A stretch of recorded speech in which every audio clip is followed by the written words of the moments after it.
Welcome back to my channel. നമ്മളപ്പോൾ ഇംഗ്ലീഷിലെ 22 formats ആണ് നോക്കുന്നത്.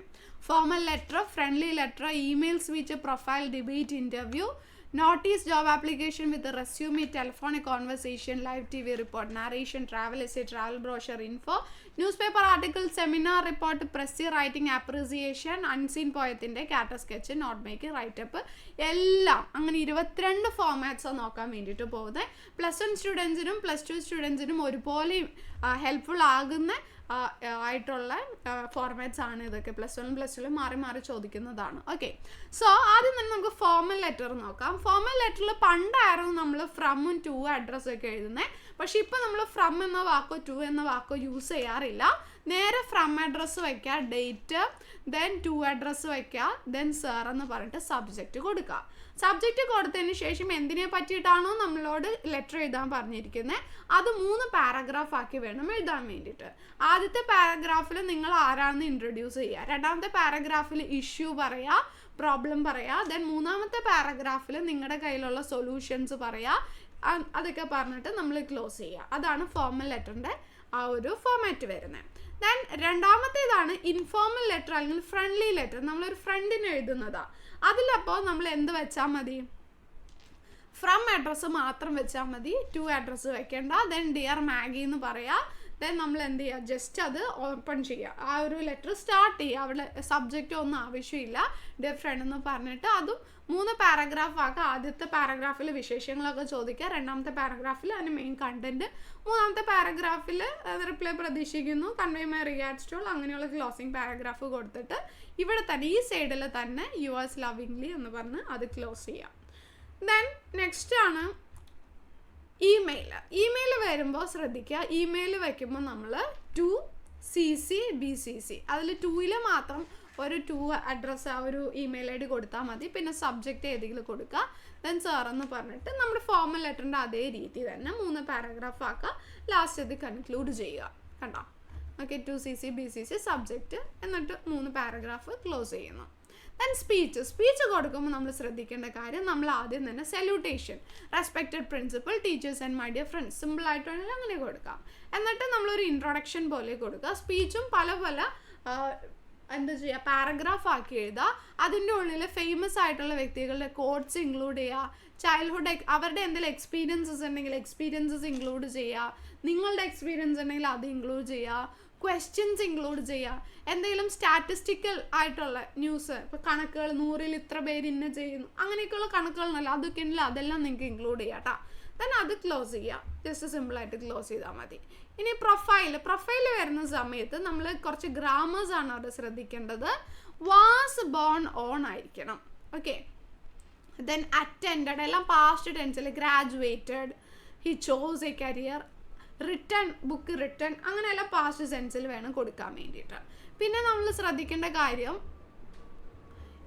സ്ഥലത്തിൻ്റെ കൂടെ നമ്മൾ ആണ് കൊടുക്കേണ്ടത്. ഓക്കെ, ആണ് നമ്മൾ സ്ഥലത്തിൻ്റെ കൂടെ കൊടുക്കേണ്ടത്. Was awarded, was A famous activist എന്നൊക്കെ പറഞ്ഞ് ജസ്റ്റ് ഇതാക്കിയാൽ മതി. നമ്മൾ പിന്നെ അതെന്ത് ചെയ്യുക, അതൊരു ബോക്സിലാക്കുക, ഹെഡിങ് കൊടുക്കുക, ജനിച്ച വർഷം മരിച്ച വർഷം തന്നിട്ടുണ്ടെങ്കിൽ അത്, ദെൻ മരിച്ചതാണെങ്കിൽ ഹി പാസ്ഡ് എവേ എന്ന് പറഞ്ഞിട്ട് അങ്ങനെ ക്ലോസ് ചെയ്യാം. ദെൻ ഡിബേറ്റിന് അങ്ങനെ പ്രത്യേകിച്ച് ഫോർമാറ്റ് ഒന്നും ഇല്ല. ഒന്നെങ്കിൽ നമ്മളോട് 4 ആയിട്ടുള്ള 4 പോയിന്റ്സ് ചോദിക്കും, അല്ലെങ്കിൽ എഗെയിൻസ്റ്റ് ആയിട്ടുള്ള 4 പോയിന്റ്സ് ചോദിക്കും. സിമ്പിൾ ആയിരിക്കണം, ആ ഒരു പോയിന്റിനോട് ഏകദേശം മാച്ച് ആകുന്ന രീതിയിലായിരിക്കണം എന്ന് മാത്രമേ ഉള്ളൂ കേട്ടോ. ദെൻ ഇൻ്റർവ്യൂവിൽ നമുക്ക് ചോദിക്കാൻ പറ്റുന്ന കുറച്ച് ക്വസ്റ്റ്യൻസ് ആണ്.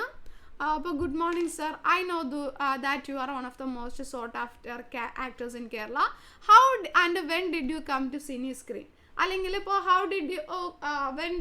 And when did you come to this profession, this career എന്ന് ചോദിക്കാം. How do you evaluate your performance, നിങ്ങളുടെ പെർഫോമൻസിനെ എങ്ങനെ ഇവാലുവേറ്റ് ചെയ്യുന്നു. പിന്നെ അതുപോലെ തന്നെ ഓരോ പേഴ്സൺ അനുസരിച്ച് നമുക്ക് മാറ്റി ചോദിക്കാം.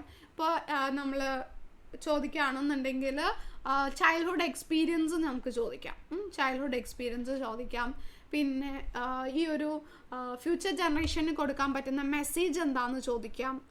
പിന്നെ നമുക്ക് ചോദിക്കാൻ പറ്റുന്നത് what prompted you to select this field, ഈ ഫീൽഡ് സെലക്ട് ചെയ്യാൻ കാരണം എന്താണ്, റോൾ മോഡൽ ആരാണ്, നിങ്ങൾ ഫേസ് ചെയ്തിട്ടുള്ള ഡിഫിക്കൽട്ടീസ് എന്തൊക്കെയാണ്, നിങ്ങൾക്ക് കിട്ടിയ അവാർഡ്സ്, നിങ്ങളുടെ ഫ്യൂച്ചർ പ്ലാൻസ്, പ്രസൻറ്റ് ജനറേഷനുള്ള അഡ്വൈസ്, ഗ്രേറ്റസ്റ്റ് പ്രൊഫഷണൽ അച്ചീവ്മെൻറ്റ് എന്താണ്, ഇതൊക്കെ നമുക്ക് ചോദിക്കാം.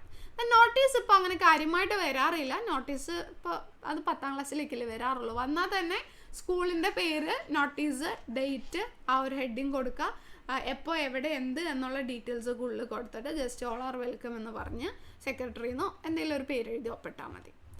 ദെൻ അടുത്താണ് job application with resume. Job application with resume 2 പാർട്ടാണ്. ജോബ് ആപ്ലിക്കേഷൻ 4 മാർക്ക്, റെസ്യൂമിക്ക് 4 മാർക്ക്.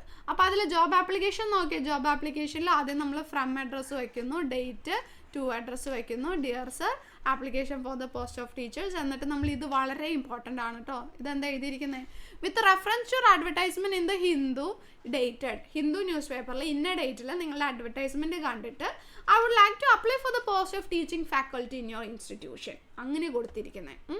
അപ്പോൾ ആ രീതിക്ക് കൊടുക്കണം. അതിനുശേഷമാണ് നമ്മൾ നമ്മുടെ ക്വാളിഫിക്കേഷൻസും എല്ലാ കാര്യങ്ങളൊക്കെ പറയേണ്ടത്. അത് കഴിഞ്ഞിട്ട് if I selected I will do my best to your entire satisfaction your sincerely എന്ന് പറഞ്ഞിട്ട് അത് ക്ലോസ് ചെയ്യുക, അതൊരു ബോക്സിലാക്കുക. ദെൻ റെസ്യൂമിൽ രണ്ടാമത്തെ ഭാഗമായിട്ട് name and address, email I D, phone number, എന്തെങ്കിലും ഒരു ഒബ്ജക്റ്റീവ് വയ്ക്കുക. എഡ്യൂക്കേഷൻ വയ്ക്കുമ്പോൾ ഓരോ വർഷത്തിൽ എവിടെ പഠിച്ചു എന്നുള്ളത് ലേറ്റസ്റ്റ് ആയിട്ട് കഴിഞ്ഞത് ആദ്യം വയ്ക്കണം. എക്സ്പീരിയൻസും അതേപോലെ തന്നെ ഓരോ വർഷങ്ങളിൽ എവിടെ എന്തൊക്കെ പോസ്റ്റിൽ നിന്നു എന്നുള്ളത് വയ്ക്കുക. ആക്ടിവിറ്റീസ് എന്തെങ്കിലും ചെയ്തിട്ട് ഇപ്പോൾ NSS NCCയിലൊക്കെ മെമ്പർ ആയിരുന്നെങ്കിൽ അത് എഴുതുക. അച്ചീവ്മെൻറ്റ്സ് എന്തെങ്കിലും ഉണ്ടെങ്കിൽ അത്, സ്കിൽസ്, ലാംഗ്വേജ്, ഇൻട്രസ്റ്റ് ഒക്കെ കൊടുക്കുക. ദെൻ അടുത്താണ് ടെലിഫോണിക് കോൺവെർസേഷൻ. ടെലിഫോണിക് കോൺവെർസേഷന് നമുക്ക് ഇൻട്രൊഡ്യൂസ് ചെയ്തിട്ട് ചോദിക്കാം. അതായത് hello Hasan, it's me doctor ക്രോണി, ഞാനാണ് എന്ന് പറഞ്ഞ് ഇൻട്രൊഡ്യൂസ് ചെയ്തിട്ട് ചോദിക്കാം. പിന്നെ സ്പെഷ്യൽ റിക്വസ്റ്റുകൾ കൊടുക്കുക. അതായത് could you please repeat it, ഒന്നുകൂടി പറയാമോ, ഞാൻ കേട്ടില്ല, അങ്ങനെയൊക്കെ പറയാം. Last thanks for calling, bye for now, അല്ലെങ്കിൽ I will talk again soon bye എന്നൊക്കെ പറഞ്ഞ് ക്ലോസ് ചെയ്യാം. ദെൻ ലൈവ് TV റിപ്പോർട്ടാണ്. ലൈവ് TV റിപ്പോർട്ട് നടക്കുമ്പോൾ നമ്മൾ ഇപ്പോൾ നടക്കുന്ന രീതിയിൽ പ്രസൻറ്റ് ടെൻസിലുള്ളതുപോലെ എഴുതേണ്ടത്. I am Juana from star TV standing at കണ്ടാവു, let me familiarise to this area, yes you can say, നിങ്ങൾ ഇതാ കാണുന്നത് കണ്ടോ, ഇതാണെന്നൊക്കെ പറഞ്ഞിട്ടുള്ള ആ ഒരു ഇപ്പോൾ നടക്കുന്ന പ്രസൻറ്റ് ടെൻസിൽ എഴുതണം, ഒരു ബോക്സിലാക്കി എഴുതാണ് വേണ്ടത്. ആൻസേഴ്സ് നമുക്ക് ഡീറ്റെയിൽഡ് ആയിട്ട് വേറെ വീഡിയോയിൽ ഡിസ്കസ് ചെയ്യാം കേട്ടോ. ഇപ്പോൾ നമ്മൾ ഫോർമാറ്റ്സ് മാത്രമാണ് നോക്കുന്നത്. സിമ്പിൾ നറേഷൻ ആണെന്നുണ്ടെങ്കിലും നമ്മൾ എന്താ ചെയ്യേണ്ടത്, നറേഷൻ എന്നുള്ളത് ഞാൻ അവിടെ പോയപ്പോൾ എന്നുള്ള പ്രോണൗൺ യൂസ് ചെയ്തിട്ട് വേണം നമ്മൾ കംപ്ലീറ്റ് എഴുതാൻ വേണ്ടിയിട്ട്. നറേഷൻ നമ്മുടെ ഒരു എക്സ്പീരിയൻസ് ആയിരിക്കും അത് ചോദിക്കുന്നത്. ദെൻ ട്രാവൽ എസ്സേ അല്ലെങ്കിൽ ട്രാവലോഗ്, അതായത് നമ്മളൊരു സ്ഥലത്ത് പോയി അതിനെ പറ്റിയിട്ട്, ആ ഒരു പ്ലേസിനെ പറ്റിയിട്ടുള്ള ഡിസ്ക്രിപ്ഷൻ, അങ്ങോട്ട് പോയത്, അവിടുത്തെ ക്ലൈമറ്റ്, അവിടെ ഇമ്പോർട്ടൻ്റ് ആയിട്ട് എന്തൊക്കെ കാണാനുണ്ട്, സ്പെഷ്യൽ അട്രാക്ഷൻസ്, ഇതൊക്കെയാണ് നമ്മളവിടെ കൊടുക്കേണ്ടത്. എല്ലാം പാസ്റ്റ് ടെൻസിലായിരിക്കണം കേട്ടോ. നമ്മൾ പോയി വന്നതിൻ്റെ അടിസ്ഥാനത്തിൽ എഴുതുന്നതാണ് ട്രാവലോഗ്. ട്രാവൽ ബ്രോഷർ എന്ന് വെച്ചാൽ ഇതാണ്, നമ്മൾ ഈ ബ്രോഷർ കണ്ടിട്ടാണ് അവിടെ പോകണമെന്ന് തീരുമാനിക്കുന്നത്. ക്യാച്ച് ടൈറ്റിൽ ഉണ്ടായിരിക്കണം, അതിനെ പറ്റിയിട്ട് ഒരു ബ്രീഫ് ഡിസ്ക്രിപ്ഷൻ ഉണ്ടായിരിക്കണം, മെയിൻ ഫീച്ചേഴ്സ് പറയണം, അവിടെ മറ്റു ബ്യൂട്ടീസ് ഉണ്ടെങ്കിൽ അത്, അഡ്വഞ്ചേഴ്സിനുള്ള എന്തെങ്കിലും ഉണ്ടെങ്കിൽ അത്, അവിടെ വേറെ എന്തെങ്കിലും ലോക്കൽ ട്രഡീഷൻ ഉണ്ടെങ്കിൽ അത് പറയാം. അങ്ങനെ ഓരോന്നായിട്ട് എടുത്ത് എഴുതിയിട്ടുണ്ട്. അതാണ് ട്രാവൽ ബ്രോഷർ എന്ന് പറയുന്നത്. അത് നോക്കിയിട്ടാണ് നമ്മളൊരു സ്ഥലത്ത് പോകുക. ട്രാവൽ ഇൻഫോ എന്ന് വെച്ചാൽ ഇതാണ് ട്രാവൽ ഇൻഫോ. നമ്മൾ സ്ഥലത്തിൻ്റെ പേര് എഴുതുന്നു, സിമ്പിളാണ്, എസ്സേ പോലെയല്ല. അതിനെ പറ്റിയിട്ടുള്ള കുറച്ച് പ്രത്യേകതകൾ, അവിടുത്തെ കോൺടാക്റ്റ് നമ്പർ, എങ്ങനെയൊക്കെ അവിടെ എത്താം, by road, by rail, by എയറൊക്കെ എങ്ങനെ എത്താം, അവിടെ മിസ് ചെയ്യാൻ പാടില്ലാത്ത കാര്യങ്ങൾ എന്തൊക്കെയാണ്, പിന്നെ അവിടുത്തെ ഫുഡ് മെയിനായിട്ടുള്ളത്, അക്കോമഡേഷൻ, താമസ സൗകര്യങ്ങൾ എന്തൊക്കെയുണ്ട് എന്നൊക്കെ പറഞ്ഞ് ക്ലോസ് ചെയ്ത് ഒരു ബോക്സ് വരച്ചാൽ ട്രാവൽ ഇൻഫോ ആയി. ന്യൂസ് പേപ്പർ ആർട്ടിക്കിൾ ചോദിക്കുമ്പോൾ ന്യൂസ് പേപ്പർ ആർട്ടിക്കിളിൽ നമ്മൾ ഒരു മെയിൻ സെൻറ്റൻസ് വേണം, ദെൻ സ്ഥലവും ഡേറ്റും വേണം, പാരഗ്രാഫ്സ് തിരിച്ചിട്ട് വേണം എഴുതാൻ വേണ്ടിയിട്ട്. പിന്നെ നമ്മൾ അവിടെ നടന്ന എല്ലാ കാര്യങ്ങളും, ആര്, എന്ത്, എപ്പോൾ, എങ്ങനെയെന്നുള്ള എല്ലാ കാര്യങ്ങളും നമ്മുടെ ആ ഒരു ന്യൂസ് പേപ്പർ റിപ്പോർട്ടിൽ ഉണ്ടായിരിക്കണം. എന്നിട്ട് ലാസ്റ്റ് നമുക്ക് ഇങ്ങനെ കൊടുക്കാം, വൺ ഓഫ് ദ സർവൈവേഴ്സ് റിമാർക്ക്ഡ്, അതിൽ നിന്ന് രക്ഷപ്പെട്ട ഒരാൾ പറഞ്ഞു, അല്ലെങ്കിൽ പാസഞ്ചേഴ്സ് പറഞ്ഞു, അല്ലെങ്കിൽ അങ്ങനെ എന്തെങ്കിലും പറഞ്ഞിട്ട് ഇന്ന ആൾ പറഞ്ഞു, അല്ലെങ്കിൽ മേയർ പറഞ്ഞത് ഇങ്ങനെയെന്ന് പറഞ്ഞാൽ എന്തെങ്കിലും ഒരു കോട്ട് കൂടി നമ്മൾ ഇൻക്ലൂഡ് ചെയ്യാൻ വേണ്ടിയിട്ട് നോക്കാം കേട്ടോ. അപ്പോൾ കുറച്ചുകൂടി നമുക്ക് മാർക്ക് കൂടുതൽ കിട്ടാൻ സാധ്യതയുണ്ട്. സെമിനാർ റിപ്പോർട്ട് തന്നിട്ടുണ്ടെങ്കിൽ സിമ്പിളാണ്, നമുക്ക് എല്ലാ കാര്യങ്ങളും ക്വസ്റ്റ്യനിൽ തന്നിട്ടുണ്ടാകും. ഇതേപോലെ എപ്പോൾ തുടങ്ങി, ടൈം, ഡേറ്റ്, പ്രെയർ, അതെല്ലാം ജസ്റ്റ് സെൻറ്റൻസുകളിലേക്ക് ആക്കിയാൽ മാത്രം മതി. പ്രസി റൈറ്റിംഗ് എന്ന് വെച്ചാൽ നമുക്ക് തന്നിട്ടുള്ളതിനെ വളരെ മീനിങ് ഫുൾ ആയിട്ട് അതിനൊരു 1/3 പോർഷനിലേക്ക് ചുരുക്കിയാൽ മതി. പ്രസിക്ക് ഒരു ടൈറ്റിൽ ഉണ്ടായിരിക്കണം, തന്ന എല്ലാ കാര്യങ്ങളും എടുത്ത് എഴുതേണ്ട, ഒന്ന് ഷോർട്ടാക്കി 1/3 ഭാഗമാക്കിയിട്ട് എഴുതിയാൽ മതി. ഓക്കെ. പിന്നെ സാമ്പിൾ പോയം റിവ്യൂ ആണ്. നമുക്ക് പരിചയമില്ലാത്തൊരു പോയം തന്നിട്ടുണ്ടെന്നുണ്ടെങ്കിൽ നമ്മൾ എന്ത് ചെയ്യണം, അതിൻ്റെ അപ്രിസിയേഷൻ എഴുതണം. അപ്രിസിയേഷൻ എഴുതാൻ വേണ്ടിയിട്ട് ഫസ്റ്റ് പാരഗ്രാഫ് നമ്മൾ പോയറ്റ് ആൻഡ് പോയത്തിനെ പറ്റിയിട്ട് വേണം എഴുതാൻ വേണ്ടിയിട്ട്. ഇത് നല്ലൊരു പോയമാണ്, ഇദ്ദേഹത്തിൻ്റെ ഫേമസ് പോയത്തിലുള്ള ഒന്നാണ് എന്നൊക്കെ പറഞ്ഞ് ജസ്റ്റ് ബിൽഡപ്പ് എഴുതാം. രണ്ടാമത്തെ പാരഗ്രാഫിൽ നമ്മൾ സെൻറ്റൻസുകളുടെ ആ ലൈനിൻ്റെ മീനിങ് എഴുതാം. മൂന്നാമത്തെ പാരഗ്രാഫിലാണ് നമ്മൾ അതിൻ്റെ പോയറ്റിക് ഡിവൈസസ് എഴുതേണ്ടത്. നാലാമത്തെ പാരഗ്രാഫിൽ പോയറ്റ് കൊടുക്കുന്ന മെസ്സേജ്, നമ്മുടെ ഒപ്പീനിയൻ എല്ലാം എഴുതാം. ഓക്കെ.